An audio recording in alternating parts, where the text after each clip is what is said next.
ॐ भूर्भुवः स्वः तत्सवितुर्वरेण्यं भर्गो देवस्य धीमहि धियो यो नः प्रचोदयात्। ॐ शान्ति शान्ति शान्तिः। Namaskar my dear friends. This is a very important video.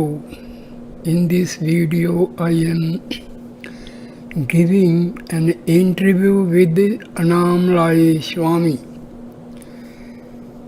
The following is transcribed from a November 1989 videotaped interview with Annamalai Swami.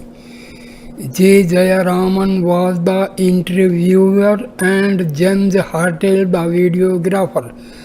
Some of this interview is featured in the Guru Ramana His Living Presence video production. Coming to Bhagwan, Annamalai Swami says, I came from Tandaguruchi where I had a stall to distribute water to the needy. One day somebody showed me the book Nan Yar, Who Am I? I saw Bhagwan's picture and was instantly captivated. I hastened to Tiruvannamalai the very same day, which happened to be a full moon day. When I arrived at Tiruvannamalai, I chanced to meet Seshadri Swami near the Retai Pillayar coil, close to the big temple, and received his blessings. I then went to Sri Bhagwan. When I came to the ashram, there was just a shade over the mother's shrine and Bhagwan was seated there. I also saw Gopal Rao who was building the old hall. Before coming to Tiruvannamalai, I had had a dream in which Bhagwan was coming down the hill. I went up to him and washed his feet with water. On drinking that water, I felt speechless and senseless. When I came here, Bhagwan was coming from the hill, but nothing else happened like in the dream. I had read a little before coming here. However, it is true that Bhagwan literally taught me how to read and write. When I asked Bhagwan what bondage and liberation meant, Muruganar was astonished that I did not even know the fundamentals of Advaitic teachings. Bhagwan only laughed in reply. In the course of my work, I once overheard Muruganar sing a line from Tamil verse which means, even fools have become extremely wise by coming to Bhagwan. I am sure that Muruganar was referring to me when he sang this song. Major Chadwick. When Chadwick arrived in Tiruvannamalai, he mistook me for Bhagwan and prostrated before me. I then took him to Bhagwan. Also, I was asked to vacate the room I had been occupying at the time in favor of Chadwick. Chadwick did not like this and said that if I vacated, he would not stay at the ashram. It was then agreed that the two of us would share the room. This is how I became very friendly with Chadwick. He appreciated my hard work and sincerity. I even used to learn a little bit of English from Chadwick. Chadwick gave me an umbrella, shaded eyeglasses, and sandals to use when I was supervising or working in the hot sun. Once, when Bhagwan came by, I tried to remove all three. Then Bhagwan came near me and chided me, saying, "If you behave like this on seeing me, I will never come near you." The irony is that some others in the ashram used to scoff at me for wearing these in Bhagwan's presence. I was in a dilemma because it was Bhagwan who insisted that I behave normally or he would not come near me. If you got up from your seat when Bhagwan passed by, he would not be happy and would say, "So you are showing off your bhakti. Why not behave normally even when I come?" Construction work. I knew nothing about masonry work before coming here. Although my father was proficient in masonry, sculpture, astrology, and other fine arts, I knew none of these when I came to Bhagwan. Bhagwan taught me everything. One day, Annamalai asked Bhagwan how I could apply my mind to supervise all the construction work that was going on and still be devoted to Bhagwan. Bhagwan laughed and remarked that I would have been an engineer in my previous birth. It was in very subtle ways that Bhagwan extracted work from the devotees. During my early days with Bhagwan, he once told me, "Go and see what the mason is doing." So I went there, asked him what he was doing, and conveyed the reply to Bhagwan. After some time, Bhagwan again asked me to go and see what the mason was doing. I complied. The mason was a little annoyed but made the same reply. When Bhagwan asked me to go and see what the mason was doing for the third time, the mason thought that Bhagwan was mad as he was just asking him the same question again and again. I now asked Bhagwan why he kept repeating the same question. That is when he came out with his intentions and said, "Someone can attend to the work here. You go and supervise that work." I reflected that Bhagwan could have told me this in the first instance itself, or just ordered me to go and do it. But that was not Bhagwan's way. He was very subtle, shy, and very gentle. Bhagwan would indicate with only a few words or signs. Bhagwan used to say, "This whole place is going to be very active with many buildings." Some of his comments were hard to believe because no indication of such things was found then. When the storeroom was being built, Bhagwan wanted me to make an image of Arunachala in cement. I honestly felt that I was overworked, not getting enough rest. Also, I was feeling a little dejected. A little later, Bhagwan came back and said, "I thought I could make that request, but if that is difficult for you, don't bother with it." I felt badly about the thoughts I had entertained and resolved that in the future I would definitely undertake and fulfill any of Bhagwan's requests, even if that should mean sacrificing my body. It was a solemn pledge I made to myself. Bhagwan was very particular about doing things meticulously and perfectly. On all cupboards and other furniture, the name Sri Ramana Annamalai had to be written very neatly, just like printed letters.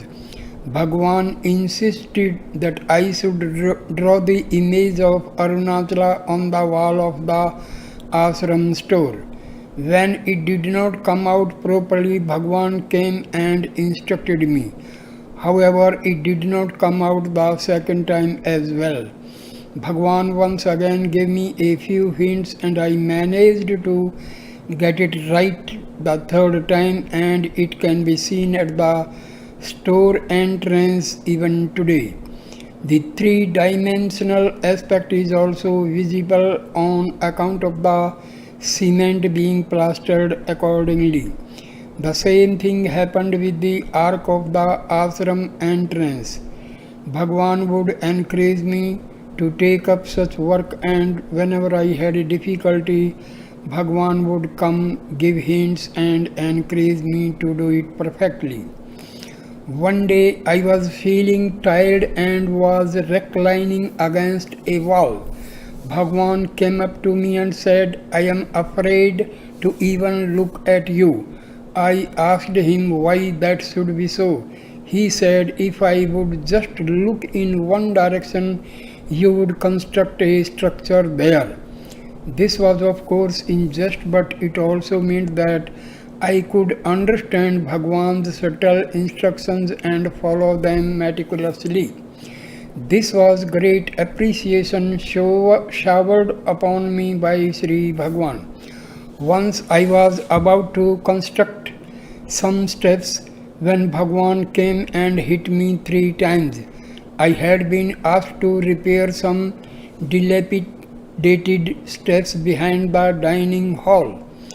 In those days, money and materials were scarce. I asked Rama Swami Pillai to get 3 or 4 measures of cement. Now in Tamil Nadu, the word padi stands for both measure as well as for steps. Bhagwan asked me how many padis, meaning how many steps I was constructing. I thought he wanted to know how many measures of cement I was ordering. Bhagwan gave me a playful slap and said, "I am asking about one padi and you are answering about another." On another occasion, I was building some steps near the water tap. Bhagwan was standing there and giving me instructions. I got up. I banged my head hard against the tap. Bhagwan asked Madhava Swami to bring jambak, medicinal ointment, and personally massaged my head for a long time. Though I had pain in my head, I kept reminding myself of Bhagwan's teaching, which was to give up the I am the body idea. I also thanked the tap for giving me this opportunity to receive a massage from the golden hands of Sri Bhagwan. In the earlier days, Madhava Swami, Ranga Swami, and I used to massage the soles of Bhagwan's feet with oil and put our heads against his feet to receive his grace after completing the massage. Bhagwan used to pretend to be asleep when we did this. However, when large crowds started coming to the ashram regularly, we had to stop this practice of ours. When the dining hall was being built, Bhagwan used to dig the earth with a huge gadda pair, crowbar, and Santhamma used to mix mortar with water. I was entrusted with the mason's work. While we worked on the construction, Thinamma and Subbulaksami Amma used to do the cooking nearby. As I was not a Brahmin, the women used a large white cloth as a partition between them and us. Bhagwan told them, "Why are you doing this? It's only our Annamalai Swami. Why should you segregate him like this?" Chinna Swami, on hearing this, said, "Bhagwan says our Annamalai, so he has become a Ichha Brahmin, that is a Brahmin by the wish of Sri Bhagwan." Disturbing ants. One day after lunch, we noticed lots of ants in the old hall disturbing the devotees. Bhagwan asked me to inspect the area and do the needful. When I went and lifted a stone, millions of ants rushed out. I was jumping all over in order to avoid crushing them. When Bhagwan asked me what I was doing, I explained that it would be Jiva Himsa to kill hundreds and thousands of ants by stepping upon them or by closing the opening through which they came out. He said, "You are not doing it for yourself, it is for the sake of others." He then quoted from chapter 13 of Bhagavad Gita, where Krishna says that even killing is permitted if it is for the benefit of the world. Upon hearing this, I cleared the area of ants, sealed the entrance, and cemented it. In the days when I still used to live in the ashram, I once told Bhagwan that I did not even desire moksha, but I just wanted to be saved from the attractions of women. I was wondering what reply Bhagwan would give. He said that it was freedom from this desire that all great people had sought and suffered for, fleeing to Polur. Bhagwan always taught Jnana Marga, yet when he went out, no one ever talked about Jnana Marga or even Bhakti Marga. And since at the time I felt that whatever bhakti I had evaporated, I was feeling that Bhagwan did not want me to stay there. I walked without any food for 2 days and was weak and exhausted by the time I reached Polur. I begged at Nairmangalam's place and many other places with no luck. None wished to give me alms. In fact, one person wondered why I had to leave a holy place like Annamalai and wander elsewhere. All these events disgraced me. I had heard that if one stood chest deep in water, it would aid in withstanding hunger. I did that in a tank just outside Polur for a while before leaving for the Samadhi of Vithoba in Polur. In the afternoon on the third day, a lady took pity at my plight and offered me 2 glassfuls full of thin gruel. This helped me to regain some of my strength.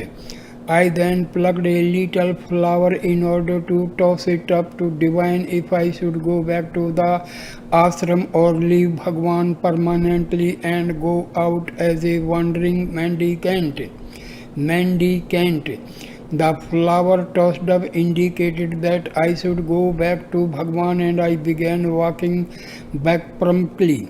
That's when the owner of a small roadside hotel invited me in and fed me sumptuously with great reverence. Besides, he also gave me 2 rupees for my travel expense. I took this as a good omen and vindication of my decision to return to Bhagwan. I boarded the train to Tiruvannamalai without a ticket. However, while the ticket examiner checked all other passengers, he totally ignored me. Similarly, when I got down at Tiruvannamalai, the station master, who usually checks all the tickets, let me through, saying that he had already checked my ticket. I went straight to Bhagwan and narrated all that had happened. Bhagwan graciously said, "How could you go away? You have so much work to do here, and unless that is finished, how could you go?" I was standing near Bhagwan and he gave me a steady look of grace. I felt that Bhagwan was quoting the song from the supplement to the 40 verses, which means when you have the association of great men, there is the need for following the usual injunctions expected of a seeker, like going on a yatra, remaining in Mauna, etc. This song came to my mind, though Bhagwan had not uttered a word. That gave me great confidence, and I declared in the presence of Bhagwan that I would stay put and do whatever Bhagwan asked of me. Bhagwan smiled at me and gave me another look of grace. There are many instances when Bhagwan showered grace by his look. On seeing this, Shivalinga to my left arm. On seeing this, Shivalinga tied to my left arm. Bhagwan repeatedly said, "You have the Lord tied to your hand. What more do you want?" It was my father who had this linga tied to my arm. The Tamil religious calendar says that upon rising every morning one should look at the sun in one's right hand and at a linga in the left. As I was interested in following this injunction, it was suggested that I could have a linga tattooed on my hand. But my father preferred a linga itself to be tied to my left hand. Bhagwan used to repeatedly tell me, "God is in your own hands. What shortcomings can you face in your life?" Animals. Bhagwan was extraordinarily kept towards birds, squirrels, cows, dogs, and peacocks. In fact, he showed visible partiality towards animals over humans. Once a big doe fell down on being attacked by a vulture. Bhagwan personally attended to the bird and treated it with jambak and other oils. He massaged its head and kept the doe for the whole day. The next day, when he asked me to bring the doe to him, the bird had by then recovered so much that it flew off. I was present when the crow, towards which Bhagwan showed extraordinary kindness, died in his hands. So also Jackie the dog and Valli the deer.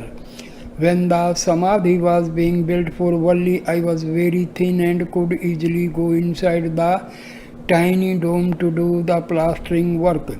Bhagwan used to stand outside and hand me chuna and other material and helped me complete the Samadhi. The crow was very fortunate to die in his hands. Bhagwan was particularly interested in rituals for the Samadhis of the birds and animals and wanted special pujas to be done for such Samadhis with offerings of milk, etc. Many people used to witness this with awe and wonder. Once, as Bhagwan was descending the steps near the Valli deer's Samadhi, he saw a dog chasing a squirrel. Bhagwan tried to prevent the dog from harming the squirrel by interposing his stick in between them. In the process, he stumbled and fell down the steps, suffering bruises all over his body. Tincture was applied all over, which causes a burning sensation. Plaster was applied on all the wounds, and there are even photographs of Bhagwan with plaster all over his body. Bhagwan underwent such suffering even for animals.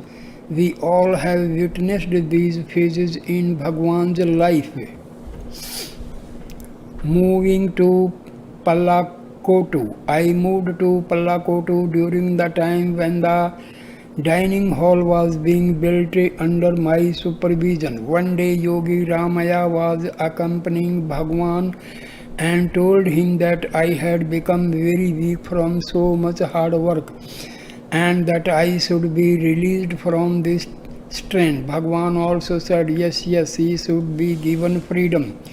Resolving to put an end to the tension and mental suffering, I went up the hill to meet Bhagwan and requested permission to stay in Palakotu. Bhagwan said, yes, that's good for you, and he repeated it thrice. A little later, I went into the bathroom when Bhagwan was being given an oil bath. Madhava Swami, his attendant, remarked that many sadhus are known to take ganja, hemp, and asked him how one would feel on consuming ganja. Bhagwan then suddenly got up and holding me by shoulder said, "It will only be like this." I felt such a great joy when he held me that I handed over the keys of my room to Bhagwan immediately and left for Palakotu. When I left the ashram, I had no thoughts about where I would stay or what I would do for food. Munangala Venkataramaya gave me shelter at Palakotu and I cooked my own food. Bhagwan used to occasionally inquire about my cooking and made encouraging comments. For instance, if I told him that I made just one sambar, he would say, "Oh, one sambar, that's very good." Once, when I had more than one eatable to offer Bhagwan, he remarked, "Just like Annamalai, Annamalai has Madhvapadi." Bhagwan was comparing his receiving food at the ashram as well as at other places to the idol of Annamalai in the Arunachaleswara temple, which stops at each mandap and is offered food. Bhagwan has come to this place and even had some food cooked by me. Whenever I was engaged in construction work at the ashram or Palakotu, Bhagwan would inspect my work and instruct me. Once Bhagwan visited me when I was removing the scaffolding from my house. As I could not complete the construction for want of money, when I told Bhagwan the reason, he said, "Oh, so you have to remove this scaffolding for the sake of money," and went away. That same evening, a lady came from Ramana. Swami stayed here for a month and donated rupees 100. This house was completed with that money, along with the help from Vaikunath Sagar. I shall tell you the story of how this house was designed. My friend Arumugam and I were planning to build a small thatched shed for me to live in. Bhagwan heard our discussions from afar and inquired about our plans from Arumugam. He then asked many leading questions relating to the design of the house. "Will you use mortar, lime, bricks, etc.?" he asked. "Will the house give an upper floor? Will there be a mortared top?" etc. Thus, without saying so explicitly, Bhagwan conveyed to Arumugam the design he had in mind for my house. Arumugam settled for that very plan and bought 4,000 bricks the next day, along with lime making equipment for small lime factory. This look of Bhagwan made Arumugam a big contractor years later. "Do not move out," one day he told me very clearly and sternly. "Don't move out anywhere. Stay put here and don't move to the next house or even the next room." After moving to Palakotu, I used to come to Bhagwan every day at around 8 at night. After dinner, which was served at 7:30 and stay till about 9 o'clock. One night I saw Bhagwan completely enclosed in a piece of cloth except for the nose. I used to converse freely with Bhagwan like a son with his father. I asked him, "Does this mean that you do not like to meet me here, or is it that you don't want me to come to the ashram at all?" Bhagwan remained silent. At about 9 o'clock I left the hall. I was nearing the garden thinking about Bhagwan's directive to me to stay put at Palakotu when I heard him call me. He beckoned me to him and said in a very strong and stern voice, "He who, despite the right spiritual maturity, thinks that he is different from the Lord will reach the same lower state as does a non-believer. I felt that Bhagwan was telling me not to move out of Palakotu, not even to visit the ashram. I have never left Palakotu since. Shadow Bhagwan. Once there were films being shown at the ashram, including one on Bhagwan. I wanted to see the film. When I arrived and prostrated before Bhagwan, he said in his stern voice, "So you have come to see the shadow of Bhagwan. This means that you no longer have the real Bhagwan in you and have hence come to see this shadow Bhagwan." This touched me very deeply. One day after this incident, I went up the hill wanting to meet Bhagwan. When he returned from his walk, he again looked at me sternly and said, "Why have you come to see me? You have happiness, you have happiness." I could not understand his words then, but after a lot of reflection, I realized that when one is away from society, one has peace, and that Bhagwan wanted me to avoid the entire society. This is how I interpreted his words. Bhagwan also said, "Ananda is not what you get from somewhere else. If you follow somebody else's path, it will only lead you to destruction. You have to follow your own self, go within. That alone will lead you to Ananda." So I interpreted it to mean that I should be alone.